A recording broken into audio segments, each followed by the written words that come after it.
আমি বাইরে আসতে চাইছি, ওই গেট খোলার সাথে সাথে আবার আর কি দুই পাশে থেকে দুইজনে হাতে ধরে রাখছে, আর একটা মহিলা ছিল, ও মহিলাটা আমার মানে সরাসরি গলার মধ্যে ধরছে।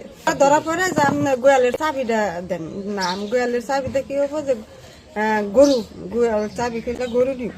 আমি কই না, গোয়ালের চাবি দিন না। চাবি না দেওয়ার ফলে তিনজন যে ধরছিল, আমার তিনজন ধরার পরে যে আমি মানে অনেক কষ্টে হয়েছে আর কি ওর থেকে যাওয়াটা আমার।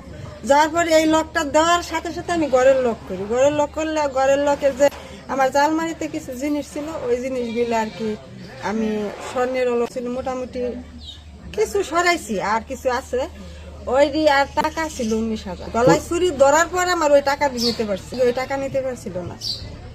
পরে ওই টাকা নেওয়ার পরে অনেক কিছুই খুঁজছে, আর পুরো আলমারির কাপড় চোপড় মানে সবকিছু করছে। পরে নাক ফুলটা নিচে আমি আর দেখা যায় যে হাত দিয়ে অনেক চেষ্টা করছে, খোলা পারে নাই, ওই কামড় দিয়ে পরে নিছে ওই মহিলাটা, কামড়িয়া ভাঙছে। 8 জন পুরুষ ছিল আর 1 জন মহিলা ছিল। ওই নাক ফুলটা নেওয়ার পরে আমার মুখ আর 2 হাত বাঁধছে। বান্ধার পরে আর যে চাবিটা অনেক চেষ্টা করছে, চাবি আমার দেই না দেখে আপনার এই যে পিছন দিক দিয়ে একজন গাড়ির মধ্যে ধরে রয়েছে, আর মহিলাটা আমার ওই গলার মধ্যেই ধরে রাখছে।